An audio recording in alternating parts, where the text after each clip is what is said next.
They met when they were both still learning how to want things. She, a woman who had taught herself to need very little, and he, a man who had grown comfortable mistaking attention for love. Their marriage was not an unhappy one, not exactly. It was the kind of marriage that looked fine from the outside and felt, from the inside, like a room where the furniture never quite fit. But no one ever said so. What unraveled between them did not happen in a single night. It happened the way water finds cracks in concrete.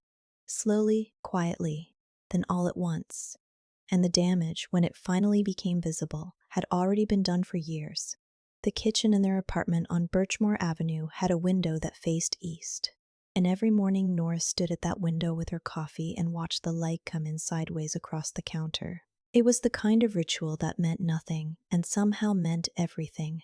The 7 minutes before Daniel woke up, before the apartment became a shared space again, before she had to negotiate, without words, the temperature of the room.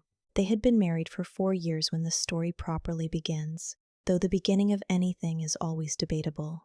They had met through mutual friends at a birthday party neither of them had particularly wanted to attend, and they had fallen into each other the way people sometimes do in their late 20s, with relief more than passion, with the mutual recognition that the other person was good and kind and safe. Daniel had been certain she was exactly what he wanted. Nora had believed him. He was a project manager for a mid-size architectural firm, careful and methodical, someone who made lists and followed them. He had the kind of easy confidence that came not from arrogance, but from never having been seriously challenged. A man for whom things had, broadly, worked out, and who had no particular reason to examine why.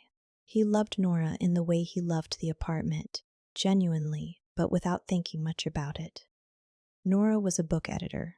She worked from home 3 days a week, surrounded by manuscripts and colored pencils, and she had a habit of reading people the way she read drafts, noting what was there, noting what was conspicuously absent. She had grown up with a father who went quiet when he was angry rather than loud, and she had internalized that silence as a form of dignity. She rarely cried in front of people. She was often described as composed. What that composure cost her was not something most people thought to ask about.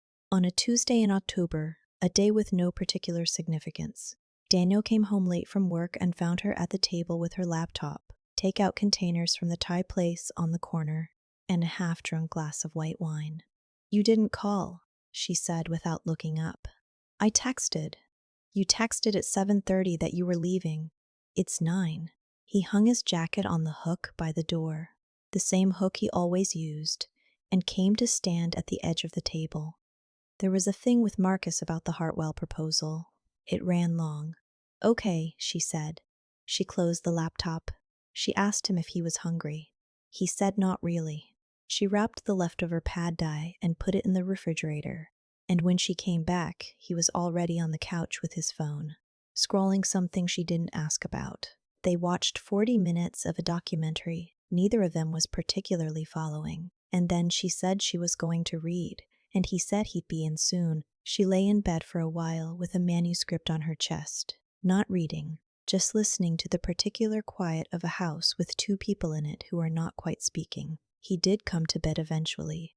He kissed her temple, and she turned toward him in the dark, and there was a moment, brief, real, where something between them was warm. She rested her head against his shoulder.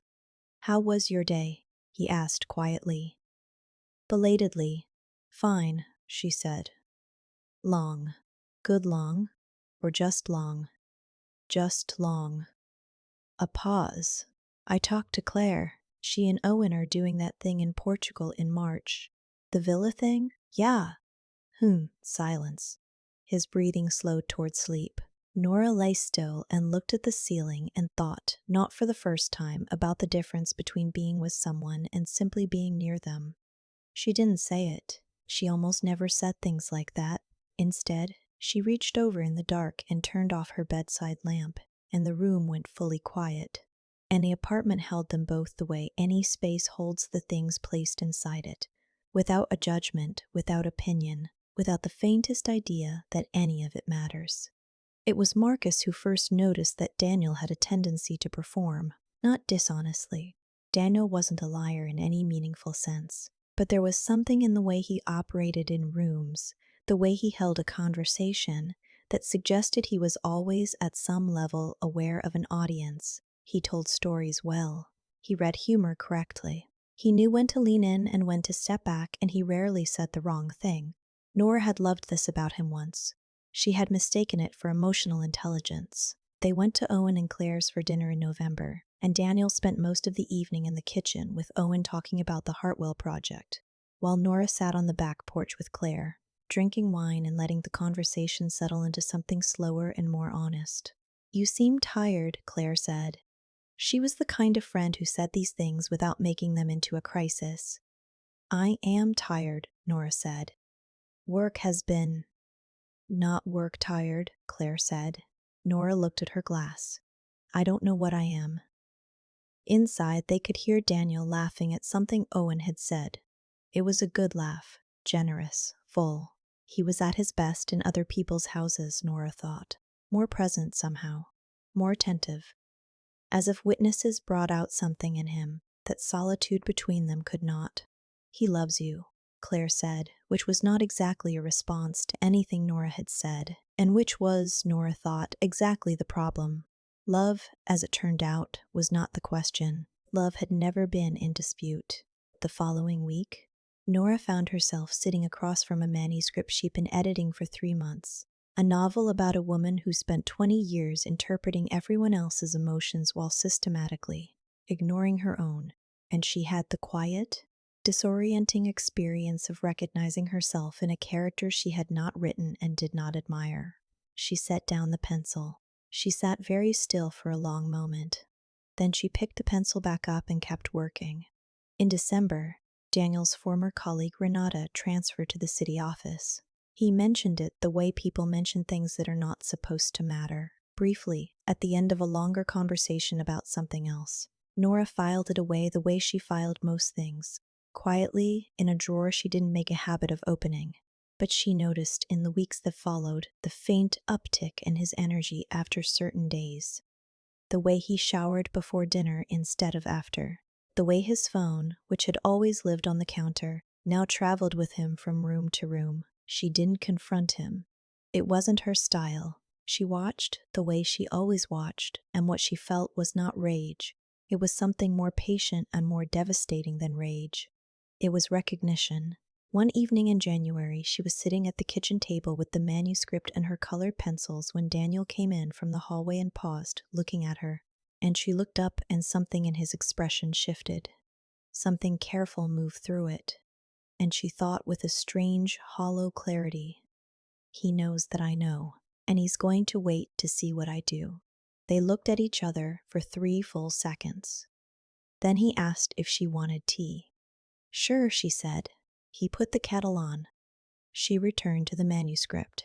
Neither of them said anything else, and the kitchen was very quiet, and the window caught the last of the winter light, and the radiator ticked its slow, indifferent rhythm, and Nora had the sudden vertiginous feeling of watching herself from a short distance, watching this woman at this table in this apartment, and this particular stillness, and something in her face must have shifted because Daniel said, "You okay?" And she said, "Yeah, just spacing out." And then she paused, and she looked up, not quite at Daniel, not quite at the wall, but at some middle distance, somewhere slightly beyond the physical room. And she said, quietly, with a strange, uneasy inflection, "I don't know. Maybe someone watching this should. I don't know. Like this story, or subscribe, or something." Daniel frowned. "What?" She blinked, looked back at him. "Nothing," she said. "Sorry, I don't know where that came from." He handed her the tea without saying anything else, and the moment closed over itself like water, and neither of them mentioned it again. It was a Sunday in February when it finally happened. Not because Nora had decided it was time, but because there is a particular kind of tiredness that doesn't allow for further postponement. Daniel was reading on the couch. She came and sat in the chair across from him, not next to him, across from him, which was unusual enough that he looked up. "How long has it been going on?" she asked. He put the book down. He didn't pretend not to know what she was asking. She had always respected him for that, somewhere underneath everything. His fundamental inability to perform innocence. "It's not what you think," he said, which was what people said when it was very much what you thought. "Then tell me what it is." He was quiet for a moment. Then, "We talk." "That's mostly what it is. We talk and there's something easy about it." He paused. "I don't know what to do with that." "You talk," she repeated. "It hasn't gone further than that. Daniel." She said his name gently, without accusation. "The further it goes isn't the part that concerns me." He looked at her. Something in his expression shifted, something old and uncomfortable surfacing. "You've been somewhere else for a long time," she said, "and I've been sitting here having a very quiet kind of grief about that, and you either didn't notice or decided it was easier not to." "Nora, I'm not angry," she said. It was true. That's the strange thing. I should be angrier than this. He set the book on the cushion beside him. His hands rested on his knees, and he looked at them the way people look at their hands when they don't know where else to put their attention. He said, "I don't know how we got here." "We got here the same way people always get here," she said, by agreeing over and over that the small things didn't matter enough to say out loud. He was quiet. "Did you love me?" she asked. "Not do you, did you?" The past tense landed in the room like something dropped. "Yes," he said, without hesitation, and she believed him. "But you got bored," she said. "Not of me specifically, of the quietness, of not being seen a certain way." He didn't deny it. That was the worst of it. Not that he denied it, but that he sat with it, visibly in real time, understanding himself in a way he had not allowed himself to before now. She could see it moving through him, and for one brief moment she felt a rush of something that was almost tenderness, almost grief. "I think," she said, "that I need some time to figure out what I want to do with this."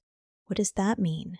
"It means I'm not making a decision tonight. It means I need space to think without having to manage what you're feeling at the same time." He nodded. He looked like he wanted to say something else, something that would function as a foothold, a thread back in. But he seemed to recognize, somewhere in himself, that there wasn't one. "Not tonight." She got up. She went to the bedroom. She lay down on top of the covers, in the dark. She was not crying. She felt very clear, actually, clearer than she'd felt in a long time, in the way that a room becomes clearer when you finally decide to open a window. She didn't know yet what she was going to do, but she knew with a quiet certainty that something had ended tonight that could not be unended, not because of Renata, not because of any single thing, but because she had finally said what she had been not saying for 2 years, and the saying of it had made its weight visible, and the weight was considerable. She stared at the ceiling. In the living room, she could hear Daniel still sitting in the same position, not moving, just sitting. Outside, the city made its low, continuous sound. By April, Nora had moved into a 2-room apartment in the Westmere neighborhood, the kind of place that had old radiators and tall windows and required a specific relationship to solitude. She didn't know when she signed the lease whether it was temporary. She stopped trying to know. The first few weeks were genuinely difficult in ways she hadn't anticipated. Not because she missed Daniel exactly, or not only that, but because the silence of a space that was entirely her own was a different kind of silence from the one she'd left, and it took time to learn the difference. She had thought she wanted peace. What she got was a peace she had to construct from scratch, and construction is never as quiet as the finished thing. She worked. She read. She had dinner with Claire twice a month and was honest with her in a way she hadn't been while she was still trying to hold the marriage together. She called her mother on Sundays and did not, for a long time, tell her about any of it. The manuscript she'd been editing, the one about the woman who disappeared inside other people's interpretations, went to print in May. The author sent her a handwritten note that said, "You understood her better than I did." Nora kept the note on the windowsill for a long time. She began running, not obsessively, 2 or 3 mornings a week, enough to feel her body as her own again in some fundamental way she couldn't articulate but recognized. Daniel, for his part, did not handle the separation with the self-awareness he had briefly demonstrated in February. This was not entirely his fault. It is one thing to see yourself clearly in the privacy of a confrontation. It is another to sustain that clarity when the witness has left the room.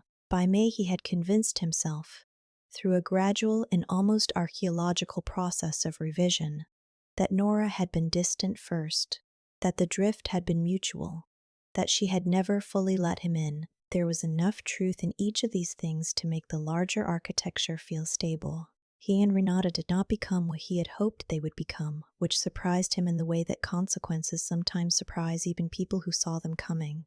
He moved to a larger apartment in June. He was social, visible, the way he had always been.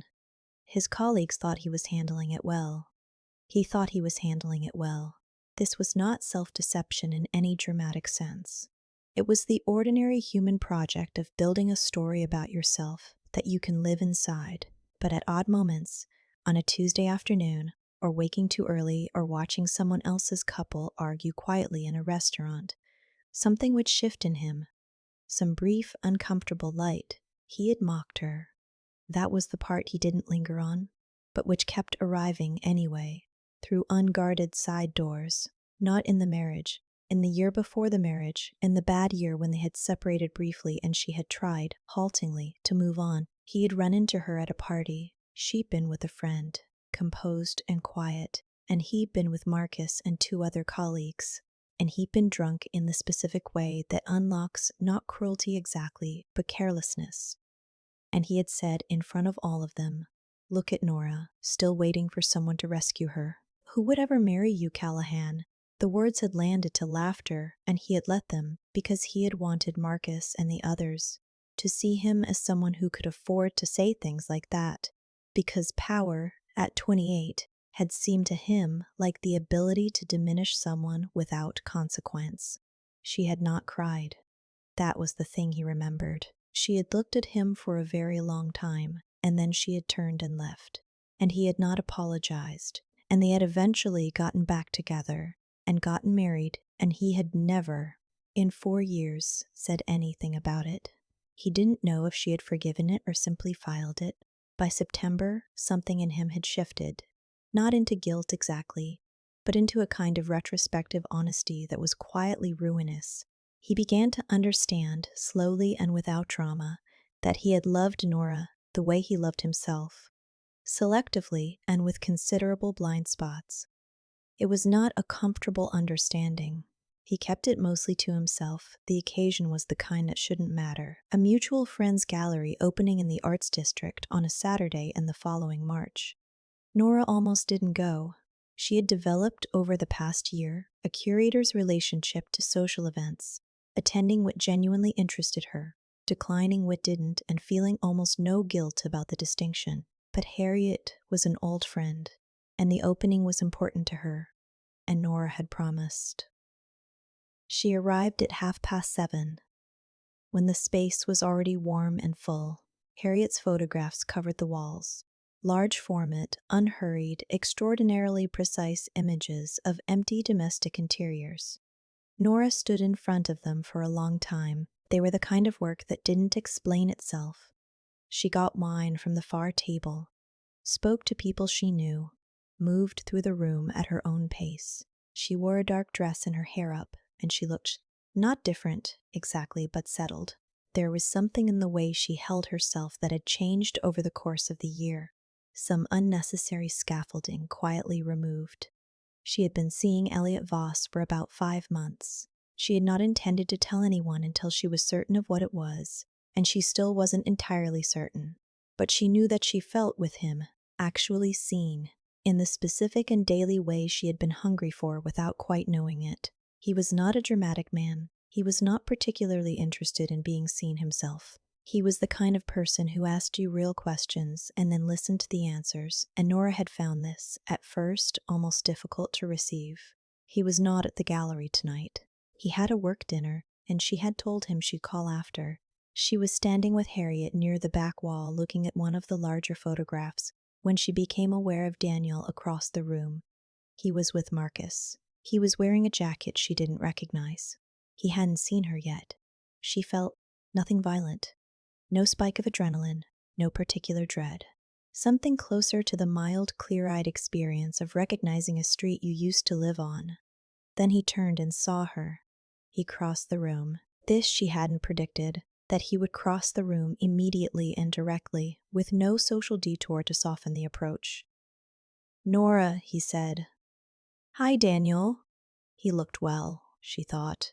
Older, maybe, or not older, but as if something in his face had settled into itself in a way it hadn't before.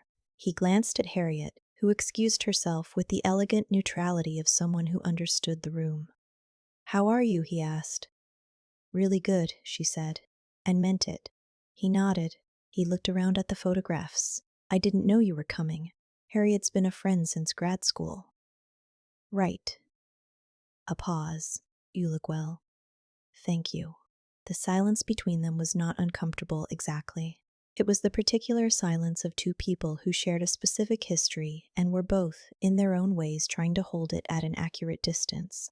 "I've thought about calling," he said finally. "I know, but I didn't know what." He stopped, looked down, looked back up. "I keep thinking about that night," he said. "At Bridget's party, what I said." She knew exactly which night.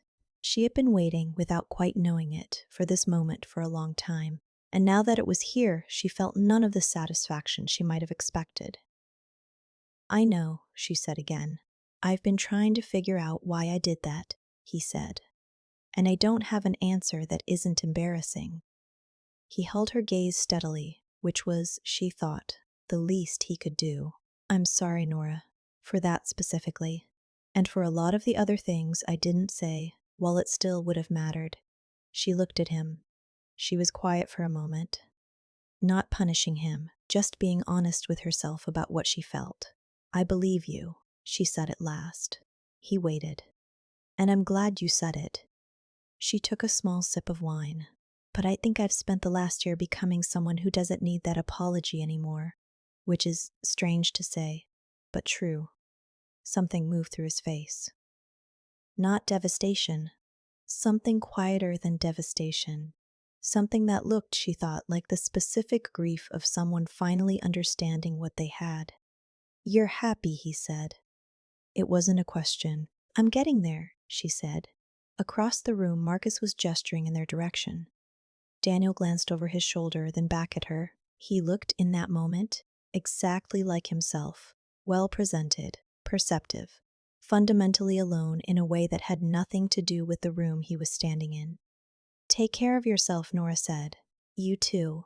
He held her gaze one moment longer than was necessary.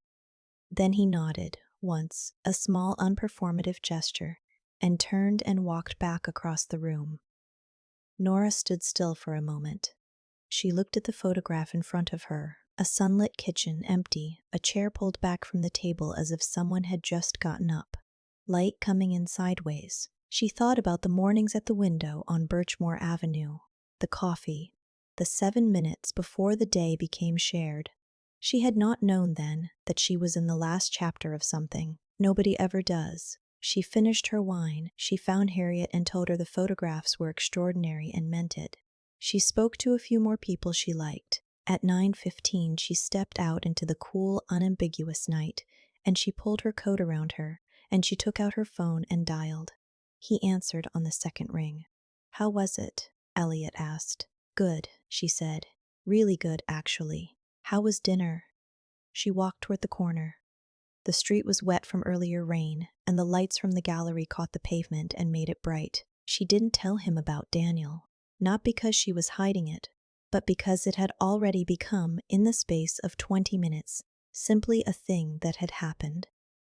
A door fully closed. She talked, and Elliot listened, and the city moved around her, indifferent and loud, and she felt, underneath the cold and the noise and the particular exhaustion of a long social evening, something that had no good name but which felt like arriving somewhere real.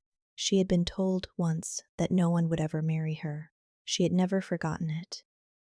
But she had also never, quite, let it be the most important thing anyone had ever said. She had only ever been waiting to find out what was.